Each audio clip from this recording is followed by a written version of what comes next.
ఇక ఆంధ్రప్రదేశ్లో గవర్నర్ ప్రసంగానికి సంబంధించి వచ్చిన తీరు, ఉపన్యాసంలోని అంశాలు ఇవన్నీ చూస్తే బహుశా చంద్రబాబు నాయుడు గారు తన హామీలను ఏ రకంగా ఎగవేయాలి అన్న దాని మీద ఆలోచన చేస్తున్నారా అన్న సందేహం చాలామందికి వస్తుంది. దానికి కారణం ఏంటంటే బడ్జెట్, పూర్తి స్థాయి బడ్జెట్ పెట్టడానికి ముందు మళ్ళీ మేధావులు అందరితోటి సంప్రదింపులు జరుపుతారట.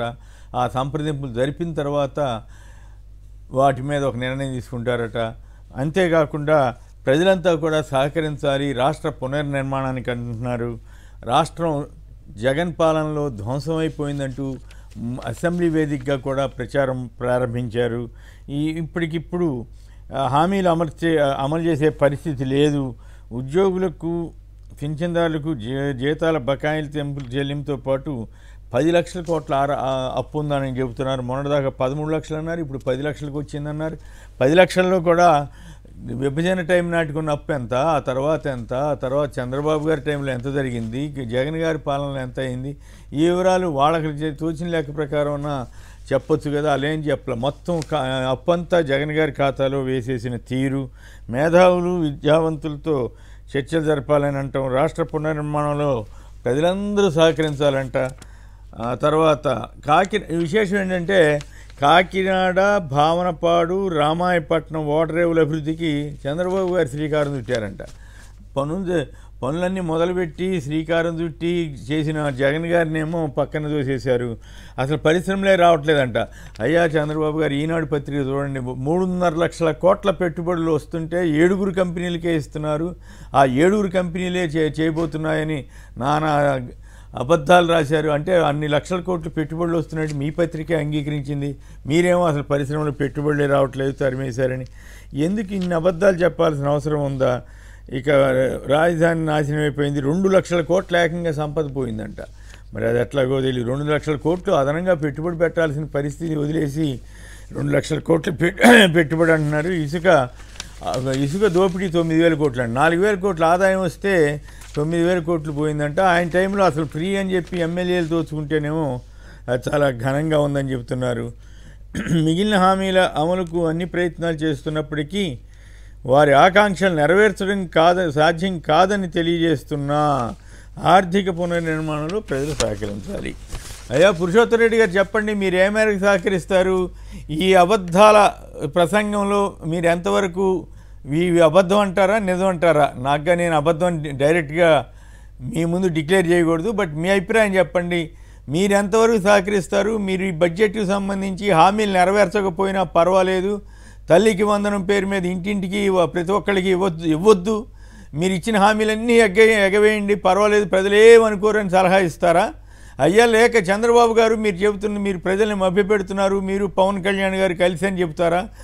మీరు ఈ విషయాలు మాట్లాడటానికి ముందు 1-2 చిన్న వీడియోలు చూసిన తర్వాత మీరు దయచేసి మాట్లాడదు. కానీ మంది ఎమ్మెల్యేలు ఉండి 22 మంది ఎంపీలు ఉండి మరి మీరేం చేస్తున్నారు? తప్పు కేంద్ర ప్రభుత్వంలో లేదు, అడగటంలో తప్పు మంది ఉంది. పార్లమెంట్ సమావేశాలు జరుగుతున్న ఇంకొక వారం రోజులు జరగబోతా ఉన్నాయి. ఈ వారం రోజుల కనీసం వైసీపీ నాయకత్వానికి నిజంగా చిత్తశుద్ధి ఉంటే స్టీల్ ప్లాంట్ ప్రైవేటీకరణ అడ్డుకుంటామని కనీసం ఈ ప్లే కార్డ్ పట్టుకోగలరు? అంత దమ్ముందా మీకు పార్లమెంట్ లో?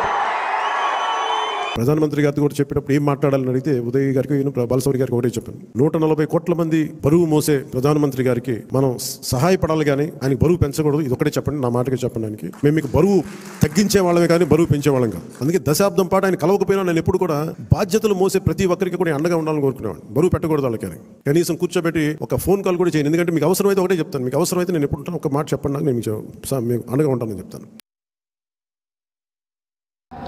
ఈరోజు శాంతి భద్రతల పరిస్థితులపైన ఆందోళన చెందే పరిస్థితి వస్తూ ఉంది. ఎందుకంటే చాలా బాధాకరము.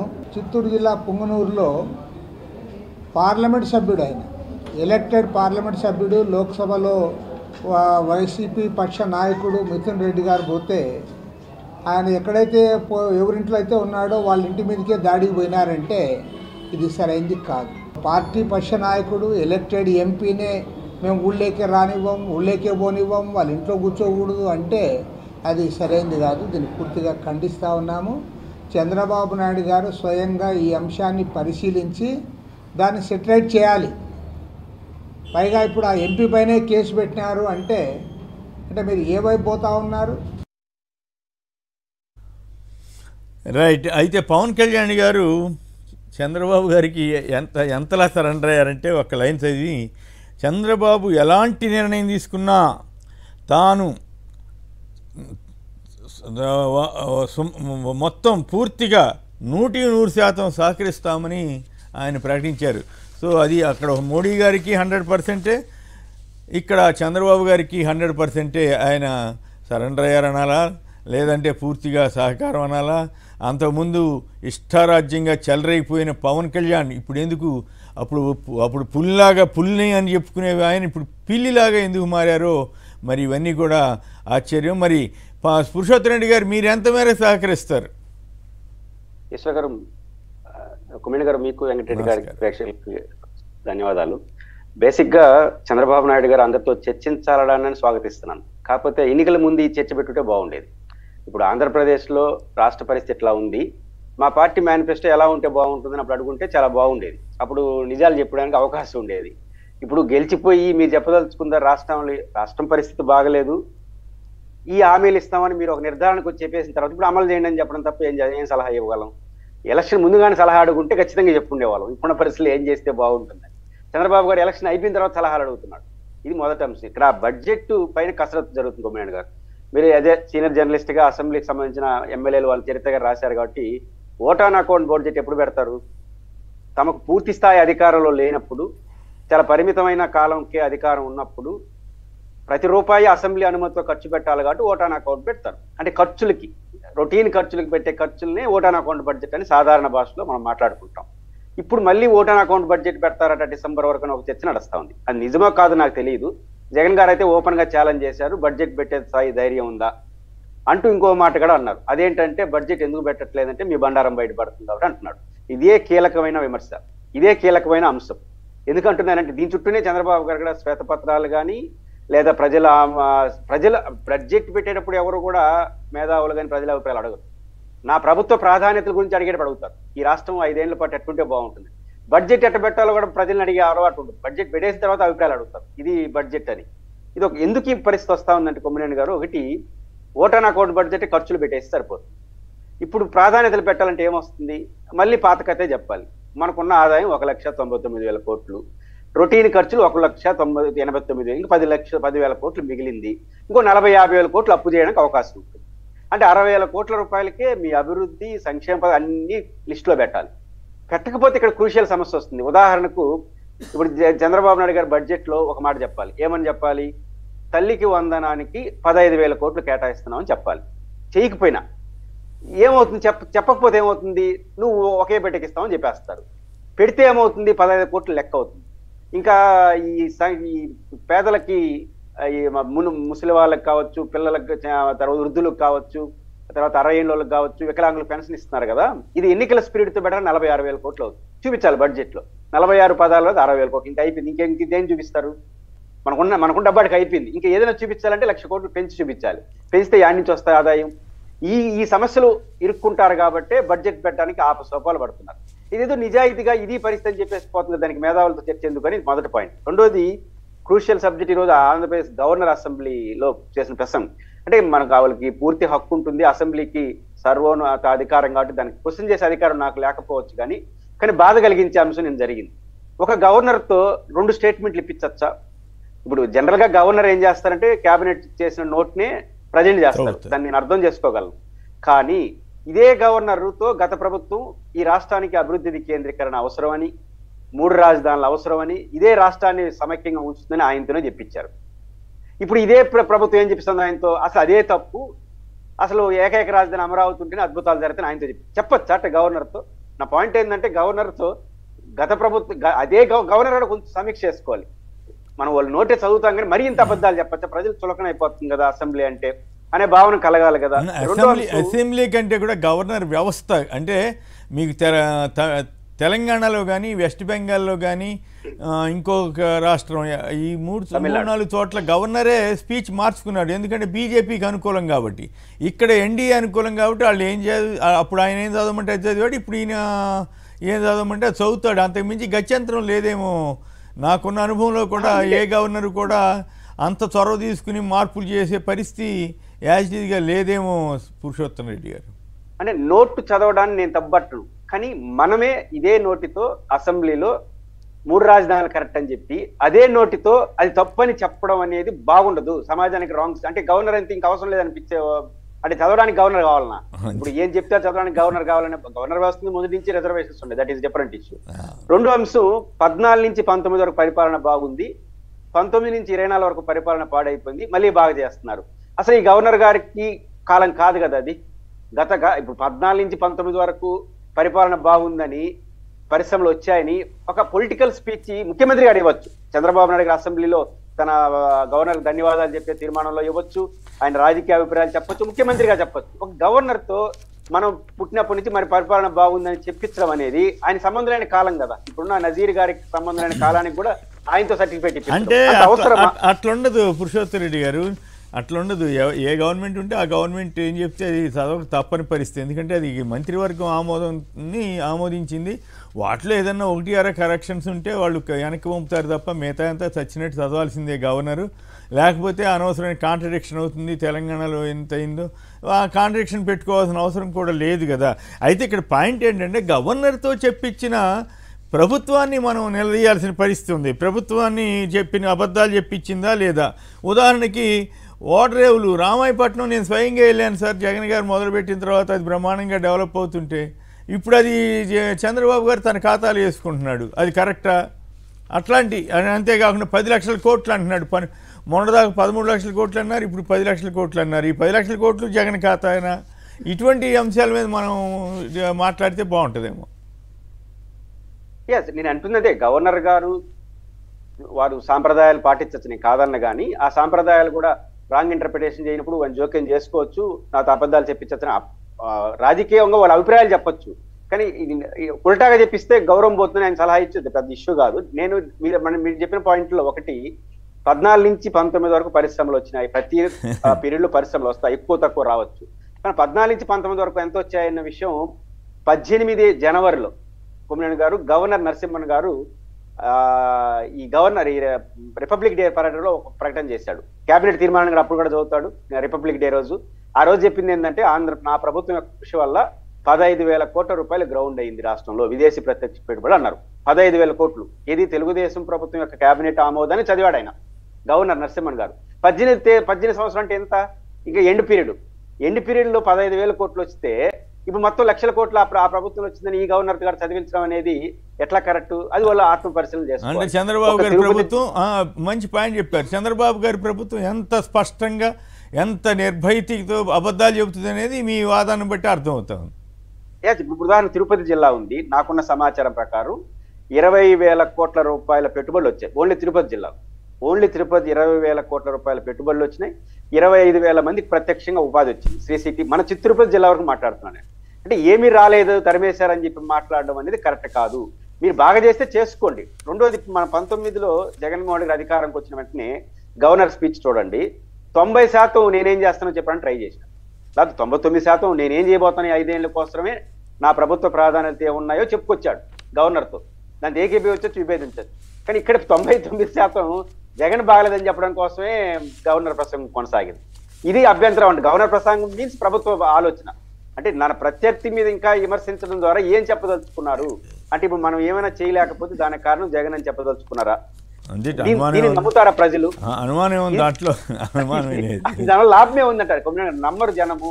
మీరు చేసిన దాన్ని ప్రజలు నమ్మరా? భలేవాళ్ళే మీరు. అన్ని అబద్ధ వాగ్దానాలు చేస్తే జనం నమ్మకపోతే ఇప్పుడు నమ్మారనే నమ్మకంతో ఇప్పుడు మరీ అబద్ధాలు ఆడుతున్నట్లు కదా. ఏది ఆర్థిక పరిస్థితిని అర్థం చేసుకుని రాష్ట్ర పునర్నిర్మాణంలో ప్రభుత్వానికి సహకరించాలని ప్రజలకు విజ్ఞప్తి చేశారు. అంటే ఏమిటి దాని అర్థం? ఆర్థిక పరిస్థితి తెలీదా? ఇవన్నీ అమలు చేయలేమని, మీరు ఇవన్నీ అమలు చేయలేమని చెప్తున్నాడు, అంతే కదా. అంటే ప్రజలకి ఖచ్చితంగా ఆ విషయంలో చంద్రబాబే తెలివైన వాడని నా అభిప్రాయం అండి. ప్రజల్ని ఎలా అబద్ధాలతో బురుడీ కొట్టించవచ్చో ఆయన తెలుసు. ఆయన చేశాడు, ప్రజలు తీసుకున్నారు, రిసీవ్ చేసుకున్నారు, మంచిది. ఇంక దానికి మనం కాదని ఎట్లా అంటాం? సో అబద్ధాలు కావాలంటే అబద్ధాలే నమ్ముతారు. జగన్ తెలివి తక్కువగా నేను అది చేస్తాను ఇది చేస్తాను ఖచ్చితంగా చేసి చూపిస్తానని ఉపన్యాసానికి కట్టుబడ్డాడు. ఈయనేమో నేనేం చేయలేను జగనే పాడు చేశాడని అబద్ధాలు చెప్తున్నాడు అనేది ఇక మీరు చెప్తున్న వ్యాఖ్యను బట్టి అర్థమవుతుంది. అబద్ధాలు ప్రజలు అన్నీ గమనిస్తారు. ఒక ఓటమికి ఒక గెలుపుకి ఎన్ని కారణాలు ఉంటాయి. కేవలం రాజకీయ నాయకుడు చెప్పే ఉపన్యాసాన్ని బట్టే ప్రజలు స్పందించరు. పాయింట్ ఏంటంటే చంద్రబాబు నాయుడు గారు ఆపసోపాలు ఎందుకు పడుతున్నాడు అంటే జనం యాక్సెప్ట్ చేయరని. ఒకప్పుడు హామీలు వేరు, ఈ రోజు హామీలు వేరు. ఈ రోజు ప్రజలకు మనసులో రికార్డ్ అయిపోయింది. ఒకటి చేయకపోతే ఖచ్చితంగా ఇది మోసం చేస్తారని ప్రజలు అర్థం చేసుకుని ఉంటుంది. అదేదో నిజాయితీగా చెప్తే ఈ సమస్యలు రావు అంటున్నాను. నిజాయితీగా మీరు చెప్పండి సార్. మీరు కూడా అమాయకులా ఉన్నారు. నిజాయితీగా చెప్పే కదా జగన్ దెబ్బతింది. అర్థం కాదు.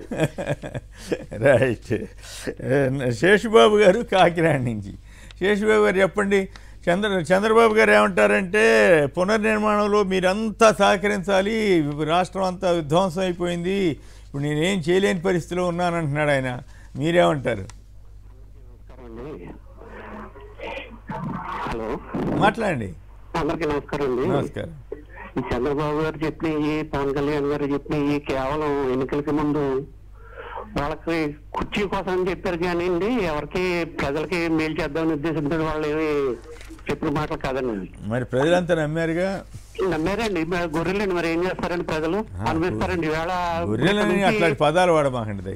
ఇక్కడ నుంచి మీ ఆంధ్రప్రదేశ్ అభివృద్ధికి మీరే సహకరించాలి, మీరే డొనేట్, మీ ఆస్తులు అన్ని మాకు ఇవ్వండి అని కూడా అడుగుతాడండి ముందు. తర్వాత ఇప్పుడు ఈ అమరావతికి ఈ పవన్ కళ్యాణ్ గారు ఈయనకి సరెండర్ అయిపోవడానికి ఏముందంటండి, అవతలేమో తెలంగాణలో డిప్యూటీ లేకుండా కాలు కూడా కదపట్లేదండి అక్కడ సీఎం గారు. ఒక నిర్ణయం తీసుకోవట్లేదు. కనీసం ఢిల్లీ వెళ్తే డిప్యూటీని తీసుకెళ్తున్నాడు, ఏం చేసినా డిప్యూటీ లేకుండా చేయట్లేదండి. అవును, ఇప్పుడు కాదుగా ఇందా మీకు చూపించాను. మోడీ గారిని అప్పుడేమో ఎందుకు నిలదీయలేదని వైసీపీని అన్నారు. ఇప్పుడేమో పాప మోడీ గారి తోలికి వెళ్ళొద్దు అంటున్నాడు. మరోవైపు ఏమో చంద్రబాబు ఎలాంటి నిర్ణయం తీసుకున్నా పూర్తి సహకారం ఇస్తానని సరెండర్ అయిపోయాడు. అది విశేషం. అప్పుడు వాళ్ళకి కాబట్టి ప్రశ్నించాడండి. ఇప్పుడు వాళ్ళ అవకాశం వచ్చింది కాబట్టి ఆయన మాట్లాడండి. ఇప్పుడు అంతే. రాష్ట్రంలో ఇంత అరాచకం జరుగుతుంటే నేను ఉక్కుపాదంతో అనిచేస్తాను, రౌడీ అని గుండాయి అని అన్నాడు ఆయన ఆ రోజుని. మరి ఇప్పుడు ఈ అరాచకాలు చేస్తున్న వాళ్ళు అందరూ సాధుపడిన వాళ్ళండి. రైట్. అందుకే నేను మొదటే చెప్పానండి మీకు, రాష్ట్రంలో రాష్ట్రపతి పాలన విధించాలని ఖచ్చితంగా పద్ధతులు ఉన్నాయని చెప్తే మీరు వారించారు. కానీ ఈరోజు ఓకే, రైట్. రాజకీయ పార్టీలుగా డిమాండ్ చేయటం వేరు, మనం డిబేట్లో మాట్లాడుకుంటున్నప్పుడు ప్రస్తావించాలని సమస్యలు వేరు. జయచంద్రారెడ్డి గారు, నెల్లూరు. జయచంద్రారెడ్డి గారు నమస్కారం. జయరామరెడ్డి గారు, సారీ, నమస్కారం. నమస్కారం. చెప్పండి, మీరు సహకరిస్తారా? చంద్రబాబు గారు మేము ఇప్పుడు ఏం చేయలేము, మీరంతా సహకరించాలంటున్నాడు, మీరంతా సాయం చేయాలంటున్నాడు. చేస్తారా మరి? చంద్రబాబు గారు ఎప్పుడు పని చేశారండి ఇప్పుడు చేయడానికి? ఎప్పుడు పని చేయకపోతే మరి ఎందుకు ఓట్లు వేసారు? ఎగబడి మరి ఓట్లు వేసారుగా. ముఖ్యమంత్రి ఆయన ఏం చేశారు రాష్ట్రానికి? ఏం చేయలేదని ఓట్లు వేసారు. ఓట్లు వేయలేదు సార్. చెప్పాలంటే గెలిచింది జగనే, అదే కాదు. ఇదంతా మోసం జరిగిపోయింది, అంతే. మోసం జరిగిపోయినట్టేనా? కానీ ఎట్లా రుజువు చేస్తారు మరి? మీరు ఎట్లా రుజువు చేస్తారు? మళ్ళా రాష్ట్రపతి పాలన రావాల్సిందే వస్తుంది. జగన్మోహన్ రెడ్డి అన్నట్టు ఖచ్చితంగా రాష్ట్రపతి పాలన రావాలా? అంటే ఇదే హింసాకాండ ఇంకో ఏడాది కొనసాగిస్తే అప్పుడు ఏమైనా వస్తుంది. అప్పుడు కూడా మోడీ గారు అప్పుడు కూడా మోడీ గారు ఏం పట్టించుకోడేమో. అప్పుడు కూడా సార్ 11 సీట్లు పడిపోవడం ఏంది? అది సరే అనుకోండి. మోడీ గారు అప్పుడు కూడా పట్టించుకోరేమో, ఏడాది హింస జరిగింది. ఎందుకంటే వెస్ట్ బెంగాల్లో అంత జరిగినా కూడా బీజేపీ వాళ్ళు జరగగానే వెంటనే కేంద్ర బలగాలను పంపించారు. ఆంధ్రప్రదేశ్లో ఏం జరుగుతున్నా నోరు విప్పి మాట్లాడట్లేదు. సో ఏం చేస్తాం, దేశ రాజకీయ పరిస్థితులు. మోడీ గారేమో అట్లా, పవన్ కళ్యాణ్ గారేమో సరెండర్ అయిపోయి ఇట్లా, ఆంధ్రప్రదేశ్ పరిస్థితి ఏంటో అర్థం కాకుండా ఉంది. రైట్. వెంకటరెడ్డి గారు చెప్పండి, ఏమిటి మీరు సహకరిస్తారా? ఆల్రెడీ జగన్ గారి మీద పోలీసులు ప్రతాపం చూపించారా, ఏం కదా? కొమ్మినేని గారు, ముందుగా మీకు పురుషోత్తం అన్నకి అట్లాంటి సాక్షి టీవీ ప్రేక్షకులకు నమస్కారాలు. గవర్నర్ గారు అంటే ఆయన రాష్ట్ర ప్రథమ పౌరుడిగా నా ప్రభుత్వం నా ప్రభుత్వాన్ని సంబోధిస్తారు. నా ప్రభుత్వాన్ని ఆయన అంత ముందు గాని ఇప్పుడు గాని గడిచిన 2023 మార్చి 14న ఇదే బడ్జెట్ కు సంబంధించి ఉభయ సభలను ఉద్దేశిస్తూ ఇదే గవర్నర్ గారు చేసినటువంటి ప్రసంగంలో ఏదైతే ఆ రాష్ట్రంలో పెట్టుబడులు వస్తున్నాయి, ఆల్రెడీ 13.42 లక్షల కోట్ల పెట్టుబడులకు సంబంధించి 378 అవగాహన ఒప్పందాలు కుదిరాయి, 6 లక్షల మందికి ఉద్యోగ అవకాశాలు, 16 కీలక రంగాల్లో ఈ ప్రభుత్వం వచ్చినాకంటే ఆయన ప్రభుత్వం అంటే గవర్నర్ నజీర్ గారి ప్రభుత్వం మా ప్రభుత్వంలో వచ్చినాయి. అట్లానే మీరు ఇందాక ప్రస్తావించినటువంటి ఓడరేవులకు సంబంధించి ఏపీ లాజిస్టిక్ హబ్ గా ఆగ్నేయ ఆసియాకు గేట్వేగా రాష్ట్రం 6 నిర్వాహక ఓడరేవులు ఆల్రెడీ ఉండగా రామాయపట్నం, భావనపాడు, కాకినాడ, మచిలీపట్నంలో కొత్తగా ఏర్పాటు చేస్తున్నారు. 2 దశల్లో 9 ఫిషింగ్ హార్బర్ నిర్మాణం జరుగుతుంది, 3 ఇండస్ట్రియల్ కారిడార్ల అభివృద్ధి జరుగుతా ఉందని చెప్పి స్వయంగా ఆయన రాష్ట్ర సమగ్రాభివృద్ధి ధ్యేయంగా మా ప్రభుత్వం అడుగులు వేస్తుంది. ఇది ప్రస్తుత గవర్నర్, అప్పటి గవర్నర్ గా కూడా ఉన్నటువంటి అబ్దుల్ నజీర్ గారు 2023 మార్చి 14న ప్రస్తుతం ఉన్నటువంటి ఇదే అసెంబ్లీలో మాట్లాడినటువంటి మాటలు. కానీ నిన్న ఇదే గవర్నర్ గారి చేత ఆయన ప్రభుత్వాన్నే అంటే ఆయన ఉన్నప్పుడు ఉన్నటువంటి ప్రభుత్వమే పనిచేయలేదంటే ఆయనే సరిగ్గా పనిచేయలేదని గవర్నర్ గారి చేత చెప్పించినటువంటి గొప్ప ప్రభుత్వం సార్ నిన్న చంద్రబాబు నాయుడు గారి ప్రభుత్వం.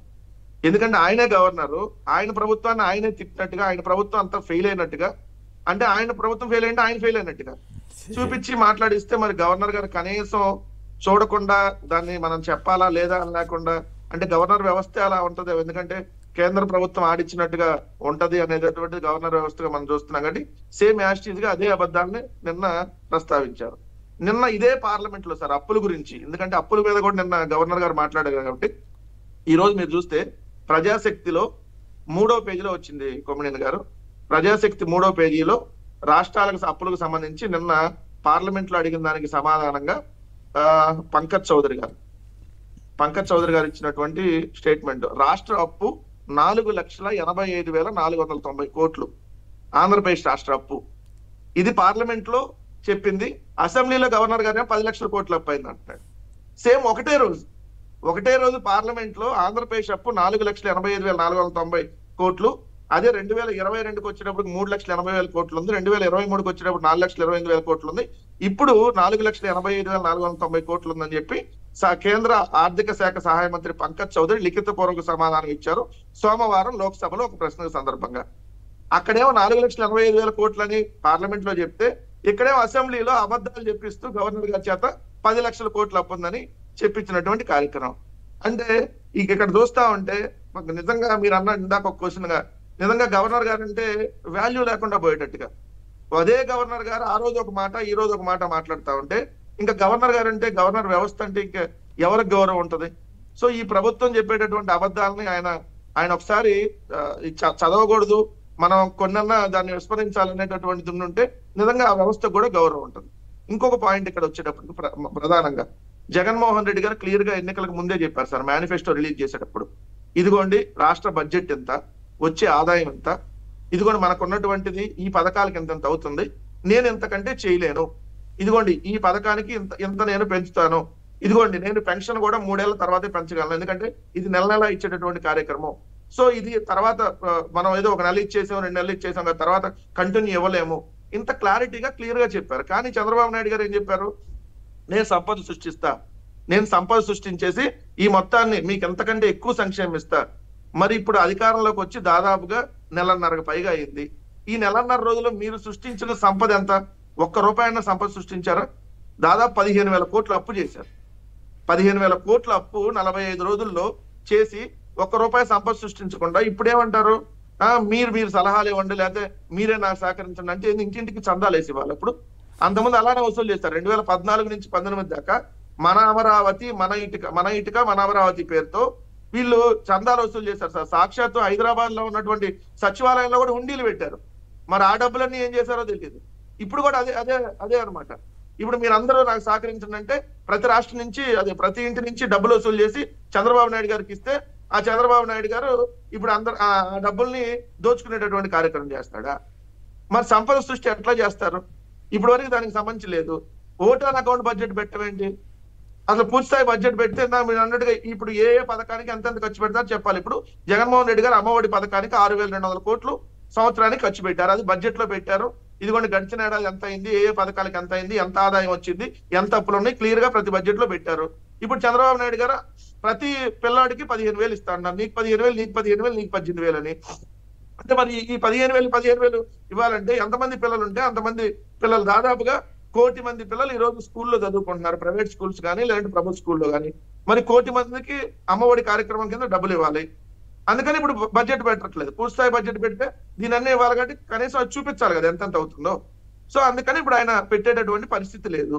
ఇంకొక అంశం, పవన్ కళ్యాణ్ గారు వచ్చేటప్పటికి, పవన్ కళ్యాణ్ గారు ఇంకో స్టేట్మెంట్ కూడా ఇచ్చారు సార్. జనసేన వాళ్ళని కూడా నోరెత్తి మాట్లాడొద్దని మొన్న ప్రెస్ నోట్ రిలీజ్ చేశాడు. ఈ ప్రభుత్వం మీద ఎవరైనా విమర్శలు చేయొద్దు, జనసేన వాళ్ళు ఎవరైనా ఈ ప్రభుత్వం మీద విమర్శ చేస్తే వాళ్ళ మీద పార్టీ పరంగా చర్యలు తీసుకుంటామని స్టేట్మెంట్ ఇచ్చాడు. అంటే వాళ్ళు ఇసుక దోచుకుంటున్నా, అవసరమైతే మీరు కూడా వాటా అడగండి, ఒకవేళ ఇవ్వకపోయినా కూడా వాళ్ళు వాటా, మీరు మాత్రం నోరు మూసుకొని కూర్చోండి. వాళ్ళు రకాలు దోచుకుంటుంటే మీరు కూడా వెళ్ళి వాటా అడగండి, ఒకవేళ ఇవ్వకపోతే నోరు మూసుకొని కూర్చోండి. ఇది పవన్ కళ్యాణ్ గారు ఇచ్చినటువంటి స్టేట్మెంట్. అంతకుముందు కనీసం పార్లమెంట్ లో ప్లకార్డులు పట్టుకోలేరా, ఎందుకు మీకు ఇచ్చిన 22 మంది ఎంపీలు అన్నారు కదా. ఈ రోజు ఏమన్నారు, మోడీ గారికి ఎవరు సహకరించినా సహకరించకపోయినా మనం మాత్రం ఆయన ప్రశ్నించకూడదు, ఆయన సహకరించాలి, వాళ్ళు ఏం చెబితే అది ఎవరిగా తలవపాలి. ఇక్కడ చంద్రబాబు నాయుడు గారు ఏం చెప్తే అది మనం తలవపాలి. ఒకవేళ ఆ తలవకుండా ఎవరైనా నా కార్యకర్తలు కానీ నాయకులు కానీ ప్రశ్నిస్తే మీరు కూడా పార్టీ నుంచి బయటకు వెళ్ళిపోవచ్చు, చెప్పినట్టు వినాల్సిందే. ఇది ఈ రోజు పవన్ కళ్యాణ్ గారు మాట్లాడుతున్నటువంటి మాటలు. ఇవన్నీ చూస్తే, ఎందుకంటే ఇందాక కొంతమంది కాలర్స్ కూడా నిజంగా జగన్మోహన్ రెడ్డి గారు ఓడిపోలేదు సార్, జగన్మోహన్ రెడ్డి గారు గెలిచారు, వాళ్ళు అబద్ధాలు చెప్పు ఇంకో రకంగా ఈవీఎం లో, ఎందుకంటే దేశవ్యాప్తంగా వచ్చి వచ్చింది కదా దాని ద్వారా గెలిచారనేటటువంటి చెప్తున్న నిజమేమో అనిపిస్తా ఉంది.